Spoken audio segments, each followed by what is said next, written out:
So one of the things that we've kind of touched upon and that we talk about a lot is, and I'm an innovation director, I'm guilty of this, is this kind of future of the built environment where buildings are full of sensors and full of controllers and everything's optimized and AI is telling us where to put this and where to put that.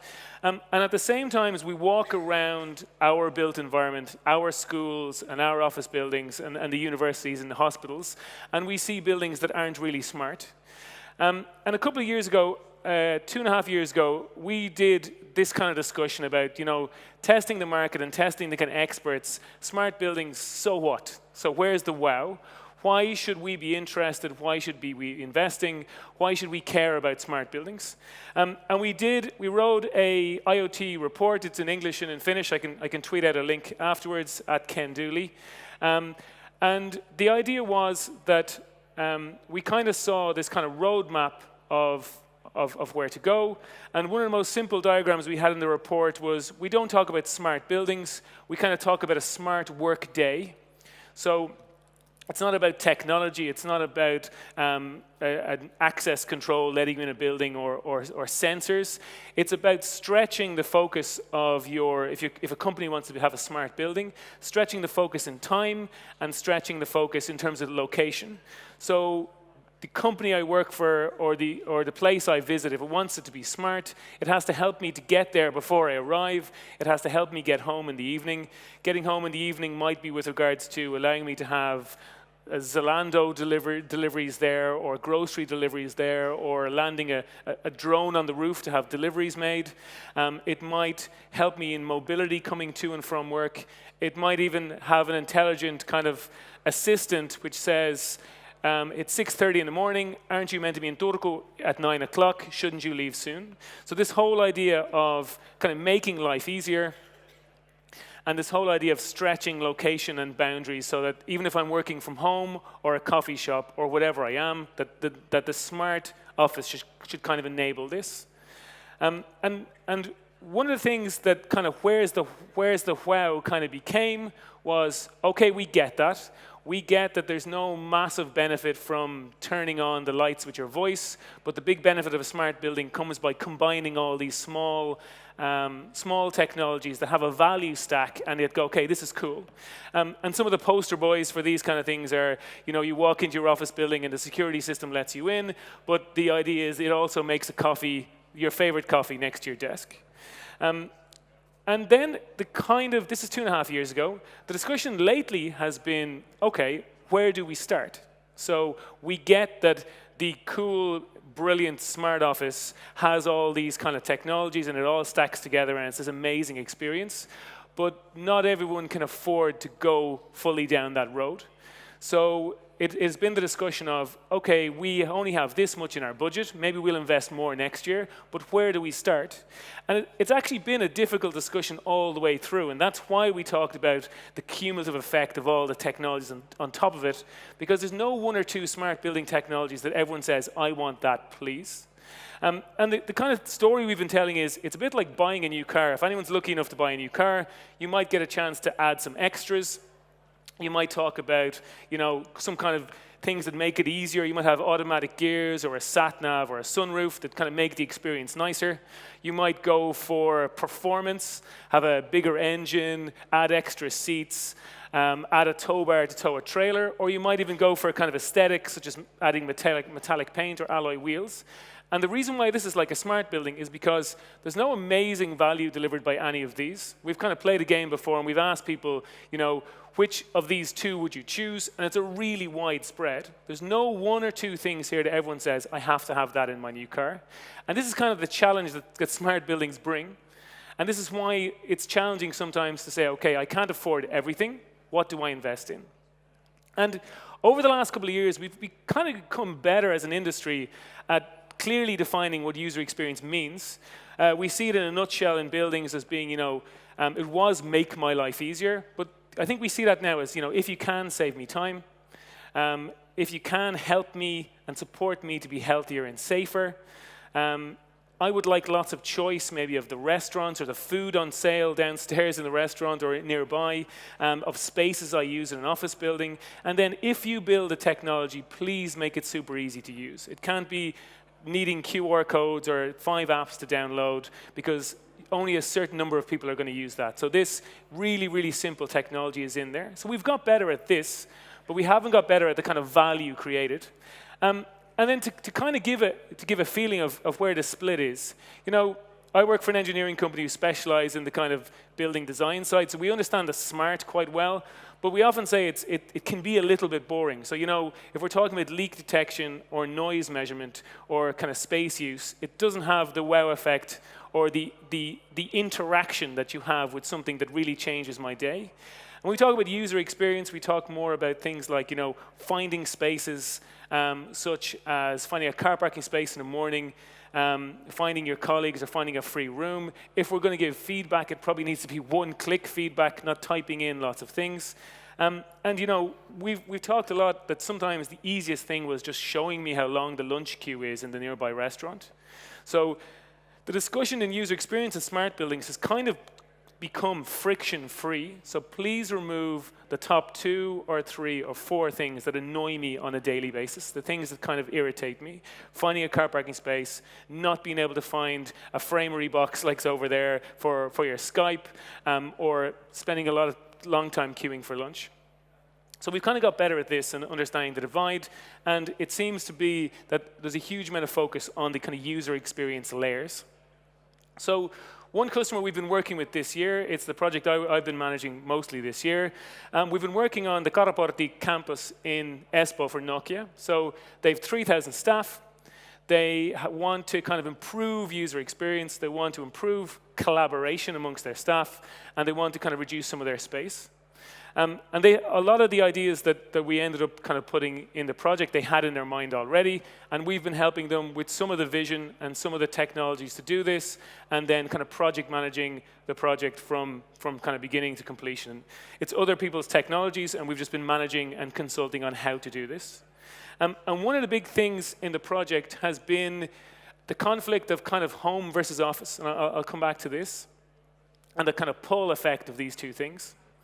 So in their focus of improving experience, improving collaboration, one of the first technologies they looked at is a bit like Aruba showed yesterday. It's a smart office app where you can show on a map where the free rooms are, where the free desks are, show people if they want to be, if they declare where they are. The technology is using Wi-Fi and Bluetooth via a phone or a laptop to find you.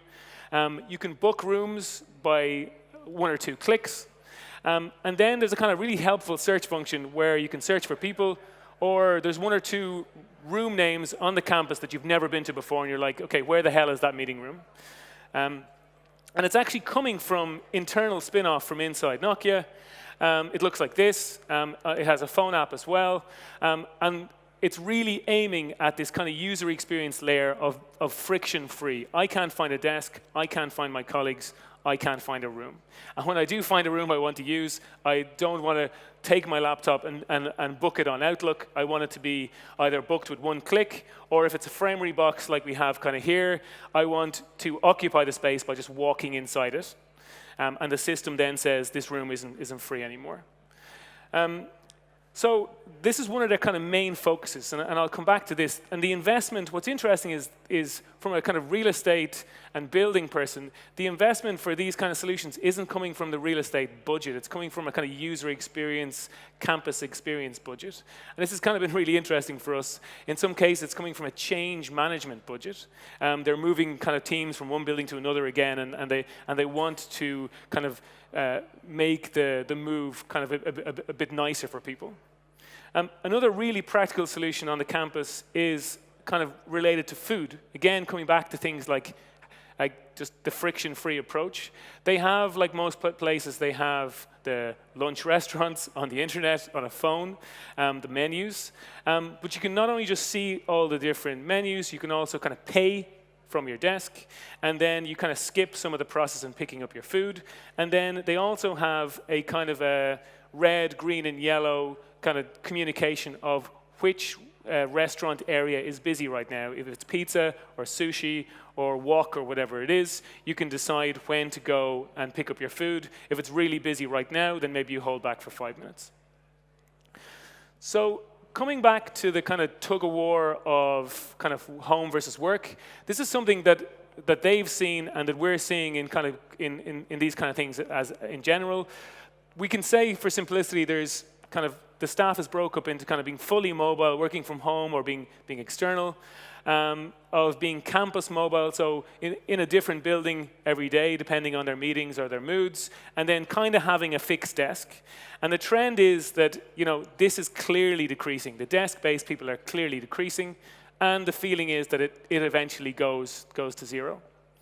And this is a kind of big trend around why user experience as well was invested in. So coming back to the story of kind of home versus office, it's inevitable, and again, like we saw some of the questions, it's inevitable that we'll be working from home or from outside of the location, kind of 2 or 3 days a week, we'll be away.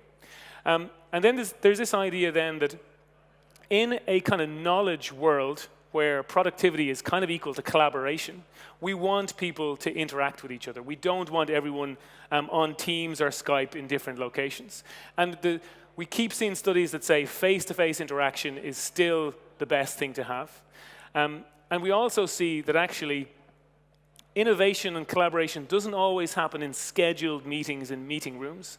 It happens in lunch restaurants and corridors and coffee points and actually in car parks where there's something you're working on and you want to tell a colleague, hey, that thing we talked about a couple of years ago, we're doing it now. It's not important enough to call them up or send them an email because their inbox is full of spam. But if you do see them, you'll say, hey, you know, you will kind of say, this is what we're doing now.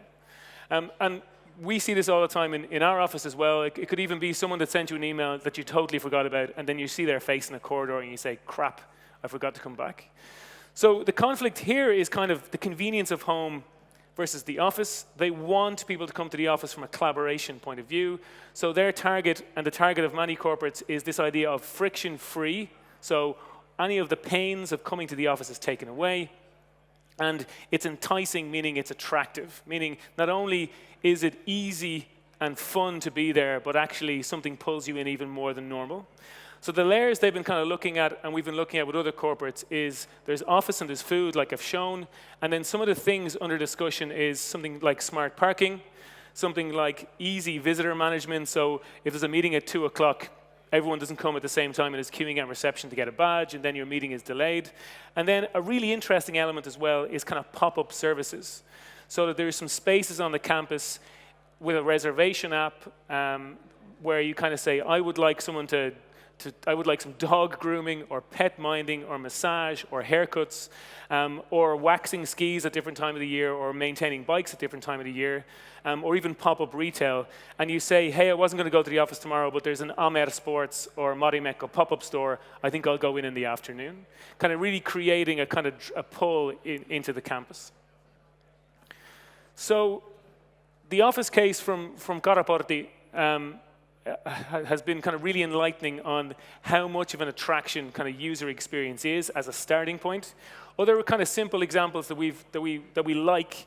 One is from healthcare, which is checking into a healthcare place with your Kelakortti or with your kind of insurance card.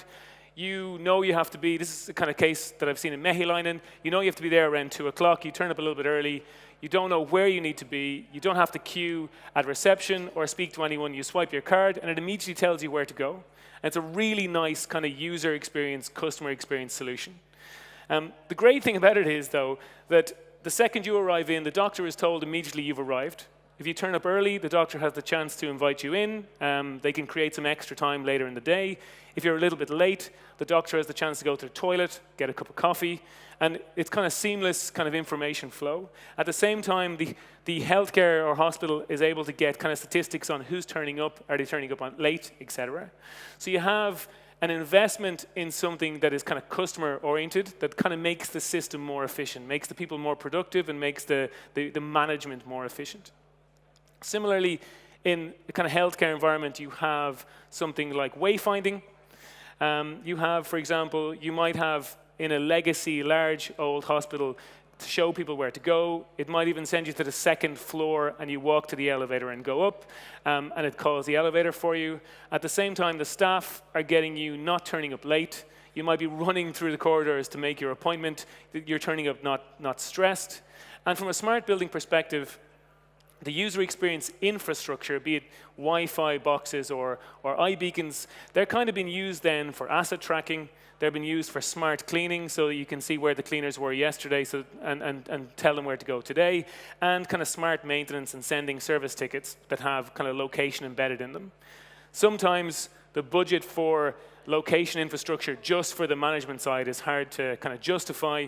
Quite often it's been justified from a user experience point of view, and then we get the benefit as smart building people or smart maintenance people that someone else has paid for it. Another example is hotels with Mount Kelvin. Here we have on the left like a legacy lighting kind of curtain screen. They have a really nice example that's really kind of a good definition of an investment in customer experience. A cool hotel is one where you walk in and you open the door with your app, you turn on the lights with your app, you say do not disturb with the app, and you open the curtains with your app.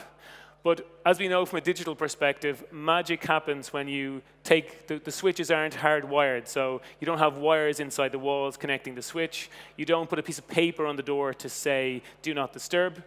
So when this becomes digital, the benefit we've seen is that Mount Kelvin are now managing the cleaners. So they're getting extra revenue because they're not only a lighting kind of company, they're now a cleaner management company. They know which rooms need to be cleaned, which rooms don't need to be cleaned, which rooms don't want to be disturbed. They have access, so they're able to manage the cleaners. And again, as we start to see from a digital perspective, new ideas are coming all the time. If you're in your hotel room with the lights off and the curtains closed, and these guys know that, and it's coming close to checkout time, you might get a phone call that says, hey, would you like a late checkout? It costs 20 euros, and they're ending up kind of creating revenue for the hotel. All because we don't have hardwired switches and we don't have a piece of paper on doors, and we've turned it digital. So this is what I always get asked. It's this kind of roadmap of where do we start? What's a 1-star smart building? What's a 2-star smart building? And maybe if we have enough budget next year, we'll invest in a 3-star smart building. We have some kind of technologies here that we've kind of pulled together in an afternoon playing with what the order is. I would not kind of totally design a building based on this, but it gives you a feeling, eventually connect the building to the smart city. This is the kind of thing we'd love to have, but the value offering is so kind of segmented and so broken up that it's really hard to do this. Even if we could define really clearly kind of what a 1-star smart building and a 2-star smart building, I can send this out on Twitter afterwards if people want it. Even if you do the smart building kind of really well, you're always going to get someone saying, what about user experience? And hey, can we sell energy via blockchain, and can we have predictive maintenance? So there's so much in the kind of conversation at the moment that it's quite hard to know where to start. And it's not only that there's so many things, it's actually that as I kind of showed with the car analogy, that there isn't any 1 or 2 screaming things. You have to invest in me, you have to have me. So what we've found is that from our kind of, the Nokia example is a good example, that the typical investment is the kind of the software investment in something like user experience, the things that allow you to have a kind of user interface for your building. And then you start with a hardware perspective with the things that enable that. So from this list, you might start with, indoor navigation, some of the hardware that if there's a sensor inside the kind of Framery cube over there, that when someone walks in, it tells the system and the maps that that's no longer free, that this is the kind of first place where to start. And the nice story is that, if we kind of see a user experience budget and a smart building budget as kind of 2 separate entities, there is a lot of overlap. So the Nokia case where I showed the map of the office, the software that collects where people are and which rooms are occupied, again, the reason they've installed that is so you can find a room, so you can find a free desk. But the software that they've invested in from a user experience point of view, there's all kinds of space efficiency, it collects all kinds of space efficiency data as well. And the space efficiency data then can be used to kind of plan the offices, to decide what spaces you want, and also eventually to kind of control the energy using systems. So the nice story is that when you do get around to investing in a smart building, your budget is kind of dramatically reduced, because if you get an investment in user experience, there's already been an overlap. Some of the things, some of the data you needed to collect, some of the IoT you needed to invest in, that data flow has already been created from a kind of user experience perspective. So the best way we can say it is, if you invest in user experience, you get a double effect. You get user experience and a smart building. If you just invest in smart, like a energy meter or some kind of control sensor, it only ever kind of does smart things. So our perspective is that you start with user experience. Okay, thank you.